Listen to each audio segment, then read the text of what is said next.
প্ৰধানমন্ত্ৰী নৰেন্দ্ৰ মোদীয়ে মঙলবাৰে বৰপেটাৰ কেন্দ্ৰীয় বিদ্যালয়ৰ নৱনিৰ্মিত ভৱন উদ্বোধন কৰে ভাৰ্চুৱেলি। প্ৰধানমন্ত্ৰীগৰাকীয়ে জম্মুৰ পৰা ভাৰ্চুৱেলি বৰপেটা কেন্দ্ৰীয় বিদ্যালয় ভৱন উদ্বোধন কৰাৰ লগতে দেশৰ বিভিন্ন প্ৰান্তৰ কেইবাখনো শিক্ষানুষ্ঠান ভৱন উদ্বোধন আৰু নিৰ্মাণ কাৰ্যৰ শুভাৰম্ভ কৰে। প্ৰধানমন্ত্ৰীয়ে জম্মুৰ পৰাই দেশৰ বাবে 13,300 কোটি টকাৰ শিক্ষা আৰু কৌশল বিকাশ আঁচনি মুকলি কৰে। ইয়াৰ সমান্তৰালভাৱে জম্মুৰ পৰাই বৰপেটা কেন্দ্ৰীয় বিদ্যালয় ভৱনটো উদ্বোধন কৰে। বৰপেটা কেন্দ্ৰীয় বিদ্যালয়ৰ ভৱন মুকলি উপলক্ষে মঙলবাৰে বৰপেটা কেন্দ্ৰীয় বিদ্যালয়তো বিশেষ উদ্বোধনী অনুষ্ঠানৰ আয়োজন কৰা হয়। বৰপেটা কেন্দ্ৰীয় বিদ্যালয়ত ভৱন উদ্বোধনী অনুষ্ঠানত অসম চৰকাৰৰ মন্ত্ৰী চন্দ্ৰমোহন পাটোৱাৰীয়ে অংশগ্ৰহণ কৰে। উক্ত অনুষ্ঠানত কেন্দ্ৰীয় বিদ্যালয় সংগঠনৰ গুৱাহাটী ক্ষেত্ৰীয় কাৰ্যালয়ৰ উপায়ুক্ত চন্দ্ৰশেখৰ আজাদ, সহায়ক আয়ুক্ত নৰেশ কুমাৰ আৰু বৰপেটাৰ জিলা আয়ুক্ত আয়ুষ গৰ্গ উপস্থিত থাকে। উল্লেখ্য যে 2003 চনত স্থাপন কৰা বৰপেটা কেন্দ্ৰীয় বিদ্যালয়খনৰ ভৱন নিৰ্মাণৰ বাবে 2020 বৰ্ষত কেন্দ্ৰীয় বিদ্যালয় সংগঠনে 25 কোটি 25 লাখ টকা আবণ্টন দিছিল। বিগত বৰ্ষত বিদ্যালয়খনৰ নৱনিৰ্মিত ভৱনটোৰ নিৰ্মাণ কাৰ্য সম্পূৰ্ণ হয়।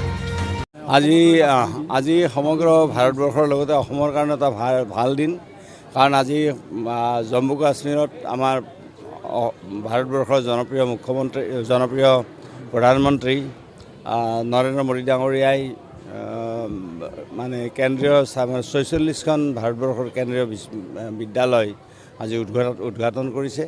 আৰু তাৰ উপৰিও জম্মু কাশ্মীৰৰ কাৰণে বিশেষ পেকেজ তেখেতে ঘোষণা কৰিছে আজি, আৰু আমি তাকে প্ৰত্যক্ষ কৰিলোঁ। আৰু আমাৰ উত্তৰ পূৰ্বাঞ্চলৰ ভিতৰত মাত্ৰ এখনেই কেন্দ্ৰীয় বিদ্যালয় আজি উদ্বোধন কৰিছে প্ৰধানমন্ত্ৰী ডাঙৰীয়াই। এই কমপ্লিট হোৱা বিদ্যালয়সমূহৰ ভিতৰত সেইখন হ'ল বৰপেটা। এণ্টায়াৰ নৰ্থ ইষ্টাৰ্ণ ৰিজিয়নত এখন কেন্দ্ৰীয় বিদ্যালয় আজি ইয়াত উদ্ঘাটন হ'ল।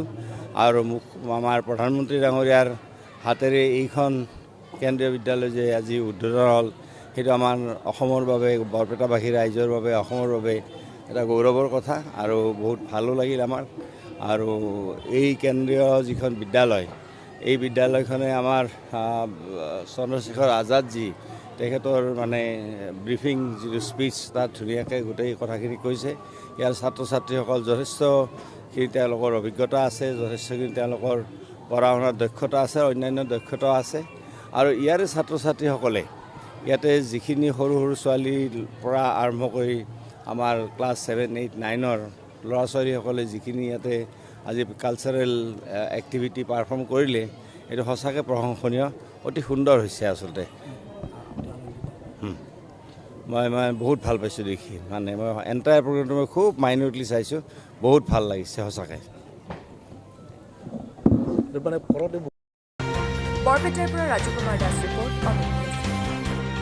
অমৃত প্ৰবাহ, অসমীয়া সাপ্তাহিক কাকতৰ ডিজিটেল সংস্কৰণ অমৃত নিউজ, সত্যৰ সন্ধানত অমৃত নিউজ।